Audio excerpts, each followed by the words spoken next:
il y a la possibilité d'aller visiter un chocolatier, moi qui suis fan du chocolat et j'en avais déjà visité des productions de chocolat, mais ça m'empêche pas de toujours vouloir revivre l'expérience.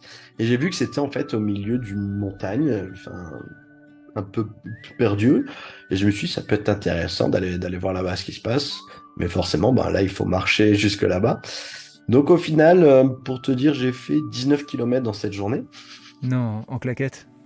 Claquettes ou à pieds nus. Du coup, hein, forcément, il y a un moment, les claquettes, quand tu as un peu ce côté un peu terreux, poudre, tout ça, donc c'est pas l'idéal, tu glisses, surtout quand tu dois monter.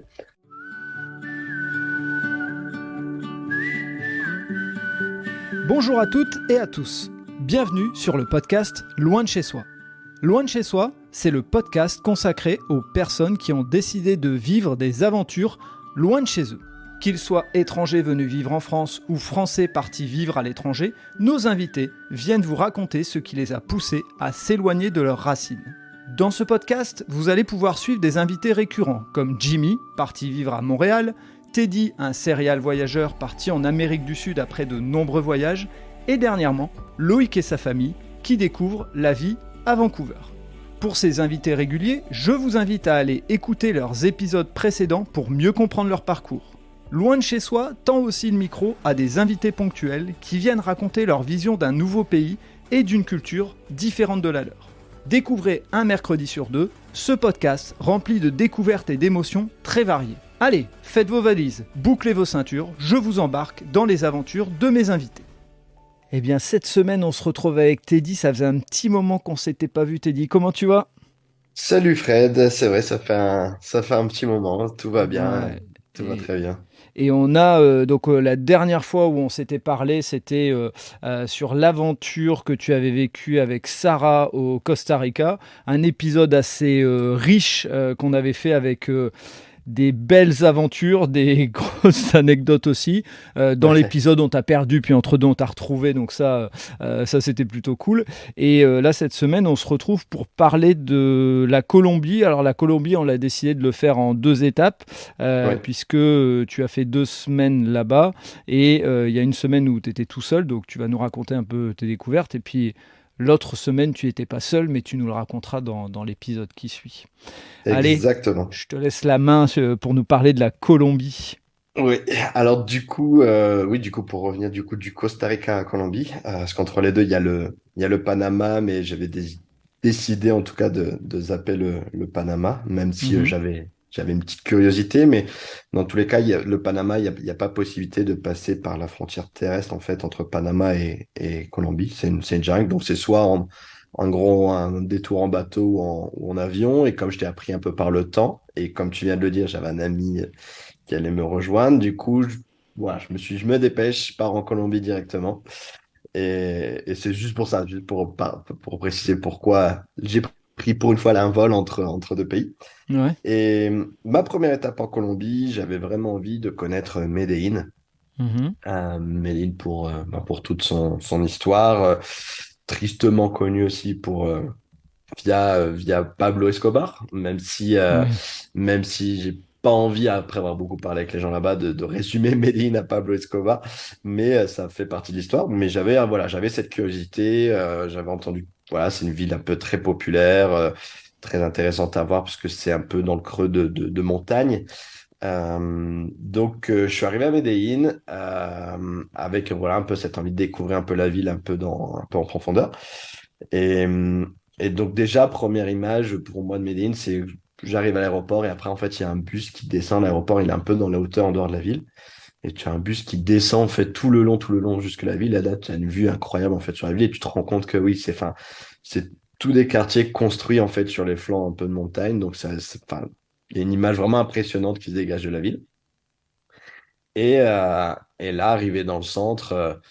Bah, moi qui est pas très ville, du coup, c'est un peu, ça m'a fait bizarre de revenir un peu dans ce contexte très ville, très urbain, très peuplé, très concentré, donc un peu pollution, beaucoup de bruit, beaucoup d'ambiance, mais tout de suite, déjà, j'ai vu que la musique est importante en Colombie, parce qu'il y a de Mhm. la musique tout le temps, partout, donc que ce soit bon, un peu salsa, un peu d'autres musiques.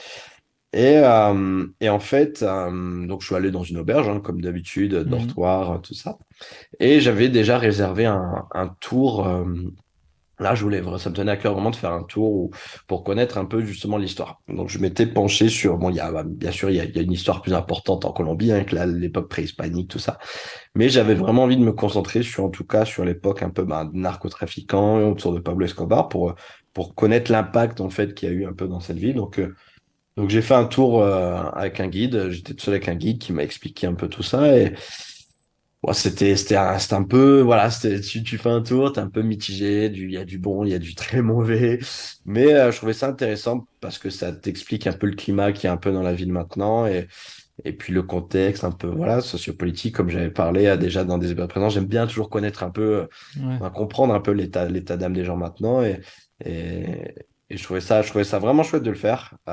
C'est pas pour faire la promotion des narcotrafiquants, loin de là, mais, euh, mais je pense, voilà, c'était vraiment intéressant. Et donc, c'était, voilà, ma première étape à Medellín, en tout cas dans la ville, c'était un peu concentré sur ça et aussi aller voir le quartier de la Comuna 13, la Comuna 13, qui est un quartier, pareil, touché un peu historiquement avec des faits où il y a eu des massacres entre le gouvernement et le peuple.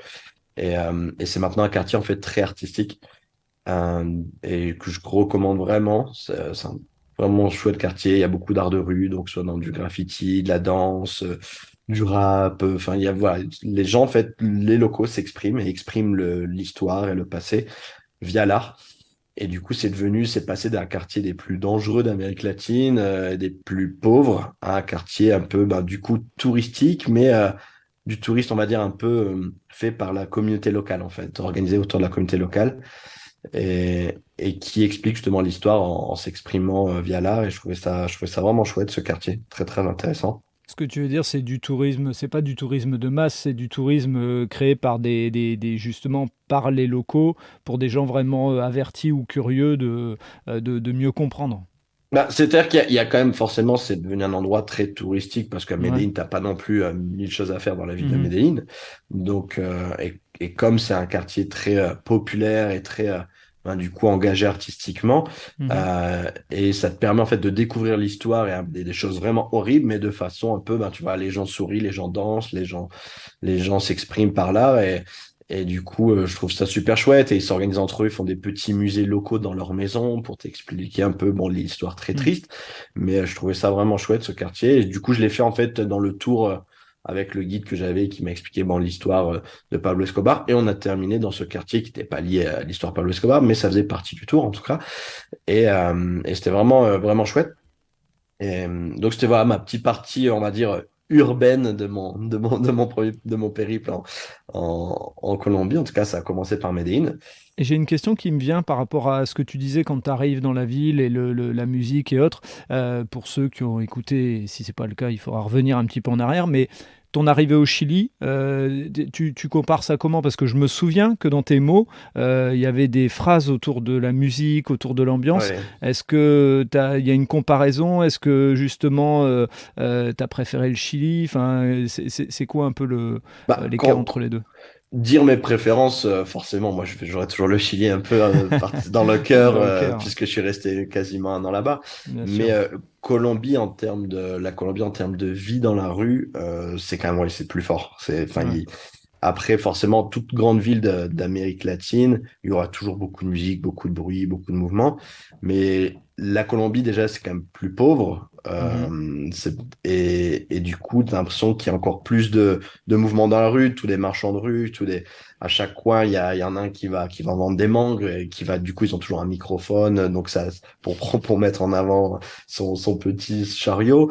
Donc, il y a toujours du bruit, il y a toujours un peu de musique, donc il y a une ambiance ouais, vraiment, tu sens que ça vit quoi en fait dès que tu arrives.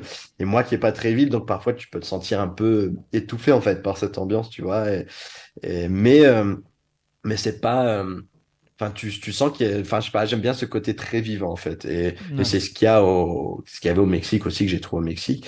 Mais le côté musical et artistique en Colombie, j'ai l'impression qu'il est très très très fort en tout cas. Ok. Et Et de la Colombie, de Medellín aussi. Pourquoi Medellín? Parce que je voulais aller à un petit village pittoresque qui est à 1 heure de Medellín, Mhm. le village de Guatapé, qui est connu par ses petites rues colorées. Donc c'est un petit village avec des rues colorées.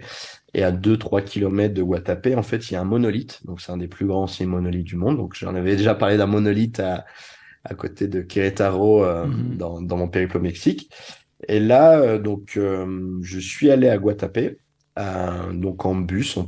Il y a des connexions directement en bus de Medellín à Guatapé. Donc j'avais réservé d'abord une nuit dans le village de Guatapé, au centre, pour voir un peu, voilà, les rues colorées, voir un peu comment bah, la vie qu'il y a en fait, et puis manger un peu, hein, forcément toujours connaître la gastronomie, ça c'est une de mes priorités. Et ensuite, j'avais réservé 2-3 nuits, si je me souviens, oui, peut-être 3 nuits, en Airbnb, dans une maison, en fait, chez des gens, donc une maison d'hôtes, euh, dans la campagne, pas trop loin du monolithe, justement. Donc, ça m'a permis de me connecter avec le monolithe un peu de manière un peu plus proche. Et je voulais surtout ben, vivre en fait 2-3 nuits chez les gens, voir comment ils vivent. Donc même si bon, il y a ce rapport un peu business puisque là c'est maison d'hôte, hein, donc je suis pas hébergé gratuitement. Mhm. Mais honnêtement, je l'ai senti comme tel. C'est-à-dire que mis à part que j'ai payé, ça je le mets à part, mais Mhm. j'ai été reçu vraiment de manière incroyable. Et c'était, si tu veux, c'était des gens bah, qui vivent dans la campagne, donc autour, c'est que des petites montagnes. Et ils avaient vraiment, eux, l'envie justement de montrer, de cuisiner pour toi, de parler de l'histoire, de parler de plein de choses, et tout ce que j'adore forcément. Ouais. Et du coup, je suis resté 2-3 jours avec eux, ils m'ont montré un peu ben, dans leur village, donc on a marché un peu autour, on a été voir l'église du coin, donc tous les gens te regardent un peu de manière un peu surprise, que là, il y a vraiment pas un touriste, Mhm. mais, et c'était vraiment chouette, j'étais très très bien reçu. Et limite, j'avais envie, bon, je vais peut-être rester un peu plus longtemps, mais j'avais pas trop le temps. Mais c'était vraiment agréable et ça permet, c'est vrai que parfois de se rappeler, bon, tu as le coin touristique où forcément ça te connecte un peu avec tout, mais parfois de prendre un peu de recul et aller dans le coin reculé, même s'il n'y a rien à faire, hein, parce que vraiment, il y avait, à part marcher un peu autour, il n'y avait rien. Mais juste, ça te permet de te rapprocher parfois vraiment des gens de manière bah, très authentique et très. Bah, t'as pas le choix en fait, donc il y a que ça à faire là, c'était de parler avec eux en fait. Et Mhm. même eux me disent tu vas pas t'ennuyer, je dis non, je vais passer la journée avec vous, on va cuisiner ensemble, ouais, je vais découvrir. Donc j'avais bien aimé cette étape et ça me permettait de bah, juste après la ville, tu vois, de Ouais, deux de trois jours en campagne, reconnecter. voilà, de reconnecter et de préparer du coup mes petites étapes suivantes. Et du coup, je suis allé aussi forcément en monolithe, et ça, je le recommande à beaucoup. C'est magnifique, bon, très touristique forcément, surtout que c'est pas loin Mhm. d'une grande ville, donc forcément le week-end, c'est bondé de monde. Mais c'est chouette à faire en fait. Là, c'est un monolithe, contrairement à celui que j'avais fait au Mexique où c'est resté un peu à l'état brut. Là, il y a vraiment un escalier qui est construit dans le monolithe en fait où tu montes jusqu'à avoir un point de vue en haut et en haut, c'est entouré un peu de ben, tout des lacs en fait, mais des lacs coupés par ben, des petits îlots en fait. Donc Mhm. c'est tout vert autour, tout entouré d'eau. C'est vraiment très très joli. Et je le recommande vraiment, vraiment. C'est un petit côté naturel à 1 heure d'une grande ville, vraiment très charmant, avec le village en plus coloré pas loin. C'est un beau une belle petite coupure de 2-3 jours là-bas, c'est très agréable. Donc le monolithe, le nom du village, c'est, rappelle-nous, Guatapé. Guatapé. Ok, très bien. Guatapé. C'est connu, enfin pour ceux en tout cas Ouais. qui vont en Colombie, qui cherchent les choses à faire, surtout quand ils vont en Medellín, les choses à faire Mhm. autour, c'est un des numéros un, c'est dans le top 2-3 des choses à faire dans cette région-là en tout cas. C'est Ok. très connu. Et donc là ensuite, donc comme tu l'as dit, j'allais avoir la visite d'un ami.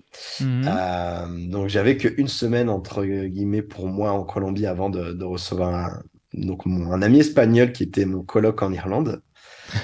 J'aime bien ces connexions, un ami espagnol, colloque en Irlande avec un Français, on Voilà. se retrouve où en Colombie, c'est top, j'adore. Voilà, qui m'avait contacté en fait si je me trompe pas, pendant que j'étais au Guatemala ou dans les pays d'Amérique centrale, Mhm. et qui m'avait dit clairement, écoute, j'ai 2 semaines, c'est un peu en dernière minute, un peu à l'arrache comme ça. Il me dit, je te rejoins. Tu peux me rejoindre en Colombie. Euh, au moins, voilà, tu vas découvrir la Colombie, et puis moi aussi, et on peut se faire une semaine là-bas. Donc moi, après ce village de Guatapé, l'idée, c'était de rejoindre la côte caribéenne, parce que j'avais que 2 semaines en haut en Colombie, et la Colombie, c'est un pays aussi qui est assez grand. Ouais. Donc, et il y a un carnaval qui est très connu en Colombie, je crois que c'est le deuxième plus grand carnaval d'Amérique latine après celui de Rio. Ah C'est ouais. le carnaval de Barranquilla, donc qui est sur la côte caribéenne, donc la côte nord de Colombie. Mhm. Et le projet, du coup, moi, quand j'ai parlé à mon ami que j'allais au carnaval, je lui ai dit, ben, ça peut être super qu'on se fasse ça ensemble. Tu Donc, m'étonnes. après Guatapé, je me suis dit, je vais aller tout de suite rejoindre la côte caribéenne pour profiter 1 ou 2 jours avant que lui, il arrive. Mhm. Donc, j'ai pris l'avion de Medellín à Santa Marta. Donc, à savoir qu'il y a trois, on va dire, trois grandes villes principales sur la côte caribéenne qui sont Santa Marta, Barranquilla et Cartagena. Cartagena qui est qui est très connu du tourisme. Donc moi, je suis arrivé à Santa Marta. Et Euh, juste quand tu dis tu prends un avion, c'est un petit coucou comme bah, on imagine dans les films ou c'est non, un... non, non, Non, non, non, là, c'est des vols. Bah, c'est quand même, tu sais, la Colombie, c'est quand même assez grand. Donc, ouais, ouais, de Santa Marta à Medellín, je pense que tu as 1 heure, 1 heure et demie de vol, si je ouais, dis pas de ouais, donc, bêtises. Donc, c'est comme si quand j'allais de Dublin à Bruxelles, en fait. Donc, c'est ouais, quand même des ouais. vols. Non, c'est pas le petit coucou. Ah, je me Non, suis dit avec le cartel, tout ça, enfin voilà, oh, tout était dans l'ambiance, quoi. tu dois certainement avoir des petits vols, des petits vols locaux, ça c'est sûr, Ouais. mais là, non, c'est pas le cas. Justement, j'avais pensé quand j'étais en Costa Rica, l'idée c'était de passer par le Panama et la Colombie. Et là, il y avait des petits vols comme ça pour aller au premier village colombien, en fait. Et je me suis dit, ça peut être une expérience, mais bon, mes plans avaient Ouais. changé. Et du coup, non, là, je suis arrivé à Santa Marta et mon ami, elle est arrivée 2 jours avant. 2 jours Mhm. avant, 2 jours après. Donc, j'ai profité de Santa Marta, aller au, au petit village de Minca. Donc, c'est un peu dans les terres, en fait, dans les montagnes, à 1 heure de Santa Marta. Donc là, c'est pareil, hein, c'est un petit collectivo, un petit bus, une sorte de fourgonnette, un petit van pour rejoindre les montagnes. Et je voulais aller là-bas parce qu'en fait, ben, tu as plein de marches à faire et en fait, tu as surtout des productions de café, de cacao aussi. Ah. Donc, je voulais forcément Colombie, on pense café colombien Ah aussi. oui, forcément. Ouais. Donc même si là, c'était pas en tout cas l'époque de la récolte, forcément, je me suis dit, je vais aller goûter quand même quelques bons cafés. Donc, j'ai passé 2 jours là dans ce village de Minca, qui est aussi un peu connu du touriste, en tout cas pour celui qui va à Santa Marta. Souvent, on conseille d'aller dans la région de ce petit village de Minca, dans les montagnes, parce qu'il y a des cascades, des belles randonnées à faire. Il y a des petits puits où tu peux te baigner. Euh, enfin, quand je dis puits, oui, des petites sources, qu'ils appellent ça les poços, mais c'est des Mhm. sortes de sources. Euh, il y a forcément les productions de café, tout ça. Donc, et c'est très exotique, c'est un peu humide, c'est vraiment joli. Et du coup, voilà, j'ai passé 2 jours là-bas euh, pour justement goûter du café, visiter les productions. J'ai voulu faire ça encore à ma manière et je l'ai encore payé d'une certaine façon. Ah, vas-y, Pour raconte. la petite anecdote, en fait, quand tu arrives au village de Minka, on te dit l'idéal, bon, tu peux prendre soit des petits, parfois des petits tuk-tuk, Hmm. ou sinon beaucoup, en fait, louent un scooter ou une petite moto ou un quad pour aller ben, jusqu'aux productions de café, ou alors pour Mhm. aller jusqu'à l'entrée des chutes d'eau, des choses comme ça. Je me suis dit, je vais aller faire ça à pied tranquillement. J'ai vu qu'il y avait il y avait une petite production qui était à 2-3 kilomètres. Il faisait bon, il faisait chaud, j'y vais en claquette. J'y vais en Je sais pas, claquette, mais je sais pas pourquoi, bon, mais cette partie-là de l'explication, elle va, à mon avis, avoir un impact. Je sais pas pourquoi. Voilà. important, oui, parce que c'est pas comme si j'ai des chaussures de randonnée, je suis habitué à marcher, j'adore ça, il n'y a aucun problème. Et puis là, c'est vallonné en plus, mais comme il n'y avait pas un chemin, on va dire, entre la forêt qui allait à l'endroit où je voulais aller, donc je suis passé par la route en fait, simplement, donc cette petite route bien bitumée, et voilà, tu vois des scooters passer qui justement prennent soit tu peux louer des scooters, ou alors en fait, c'est des scooters taxis, donc c'est des Mhm. mecs que tu payes, tu négocies avec eux, ils t'emmènent. Donc je vois voilà des jeunes avec, comme moi qui passent sur des scooters et moi en train de marcher où il y a personne du coup. Et toujours t'es dit avec ça.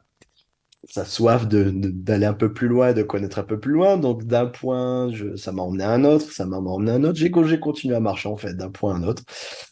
Donc je suis allé visiter ma production de café, je suis allé à une source. Après je me suis dit, ah, il y a possibilité d'aller visiter un chocolatier, moi qui suis fan du chocolat et j'en avais déjà visité Mhm. des productions de chocolat, mais ça m'empêche pas de toujours vouloir revivre l'expérience.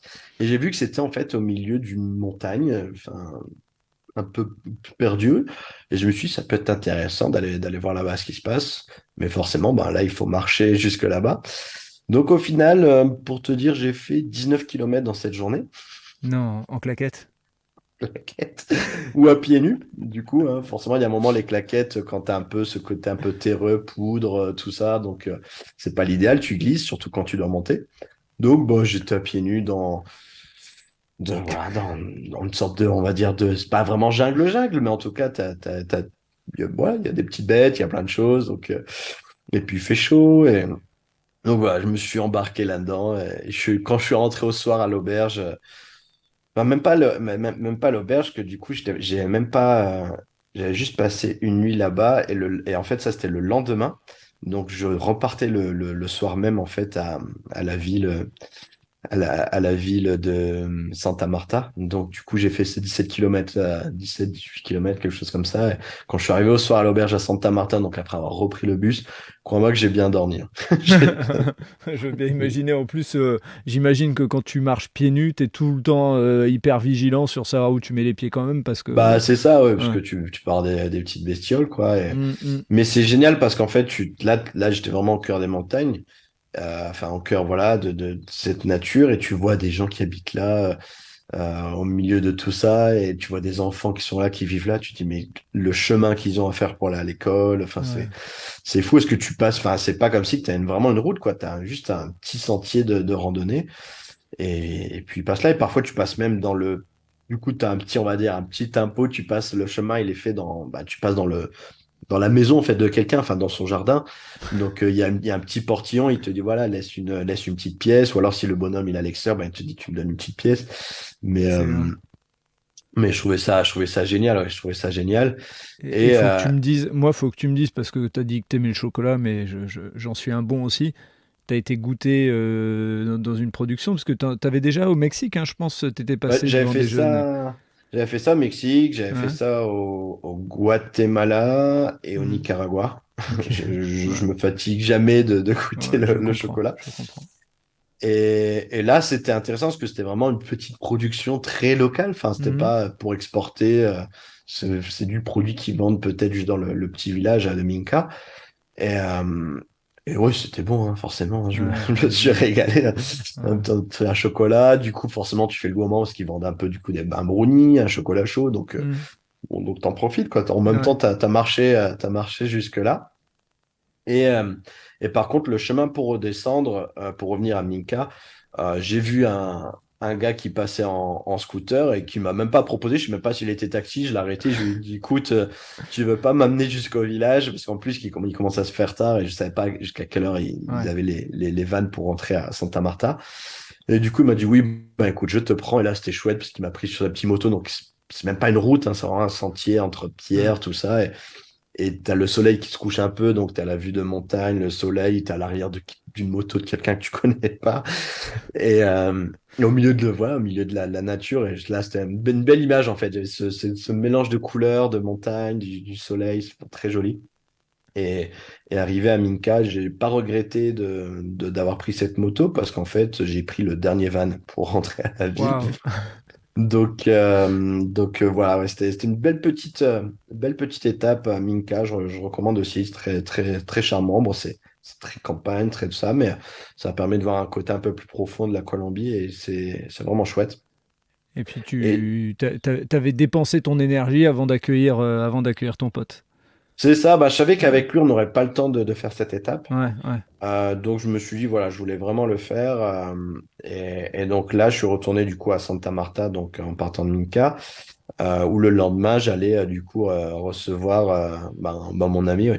Ok. Et bon, avant de terminer l'épisode, tu as parlé aussi de café. Dis-nous le café colombien. Qu'est-ce Bah, que c'est? très bon, hein. Ouais. Très bon, oui, forcément. Très... Alors après, à savoir qu'en Colombie, à chaque coin de rue, tu auras toujours un petit chariot, quelqu'un qui vend du café. Ouais, j'imagine. Mais malheureusement, c'est pas le bon café. C'est-à-dire que Ah. le bon café, l'exporter, comme dans beaucoup Mhm. Ben, tu sais, au Chili, j'en parlais aussi avec le Oui, saumon, par exemple, oui, oui, oui. avec l'avocat aussi, qui, en fait, leurs meilleurs produits sont exportés pour nous, Européens, qui payons ça une fortune. Et en plus, parfois, par exemple, c'est le cas des avocats où ben, c'est un peu la surprise parce qu'ils les exportent quand ils sont pas encore mûrs, tout ça. Donc c'est un peu malheureux de voir, de voir que les gens locaux, au final, ils ont pas ils produisent pour pas consommer leurs meilleurs produits. Bon, après, si tu vas dans, par exemple, la Minka, dans les petites productions locales, tu vas goûter des bonnes choses. Mais eux-mêmes, les gens te disent, quoi, enfin, les bons produits sont exportés. Et en plus, la plupart des propriétaires de toutes ces productions, généralement, sont étrangers.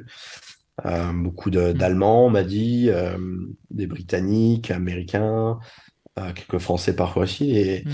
donc c'est toujours un peu triste, tu sais, tu prends un peu de Ouais, ouais. recul. Les gens, enfin, ils sont payés une misère pour travailler là et au final, en plus, pour un propriétaire qui est même pas local et les produits qui, en tout cas, où ils travaillent, mais voilà, ils passent leur temps, ils donnent beaucoup d'énergie à avoir des produits de qualité et ça part à l'autre bout du monde. Donc c'est toujours un peu dommage en fait. T'as toujours un petit pincement quand t'entends leur histoire.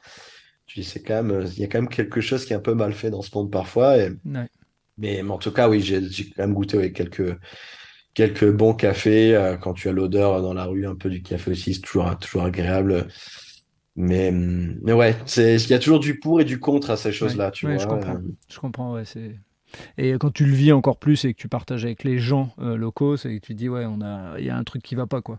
Bah, Mais c'est bon. ça, c'est comme Mm. si, enfin, pour faire un parallèle, c'est comme si qu'en France, tous nos fromages, Mm. tous les fermiers avec leurs 1000 vaches et ils Mhm. passent toute leur énergie à produire du fromage et en fait et nous on aurait juste un tu sais un camembert juste très industrialisé C'est ça. et tout le bon fromage il partirait à l'étranger tu vois donc c'est pour faire un parallèle en gros c'est Ouais, ça donc ouais, ouais, ça ouais. nous on s'en rend pas compte parce que non en plus on consomme beaucoup de café en France donc Mhm. on va consommer des bons cafés des bons produits qui viennent de l'étranger mais au final ben, ces produits qui viennent de ces pays-là parfois ben, c'est aux dépens des locaux, en fait. Donc, Ouais, c'est un peu dommage. c'est dommage. Eh ben Mm. écoute, tu sais quoi, on va finir là-dessus parce que prochain épisode, on accueille ton pote espagnol que tu as rencontré en Irlande. Voilà. Exactement. Ok, eh ben écoute, rendez-vous au prochain épisode. On continue à parler de la Colombie, mais cette fois plus tout seul, mais à deux. Eh ben, exactement. Voilà. Allez, à plus Merci, tard, Fred. Teddy. Merci, Fred. À plus tard. Ciao. Voilà, c'est terminé pour ce nouvel épisode du podcast Loin de chez soi. Merci d'avoir écouté cet épisode jusqu'au bout. J'espère que vous avez apprécié ce moment et si vous voulez en savoir plus, rendez-vous sur les notes du podcast.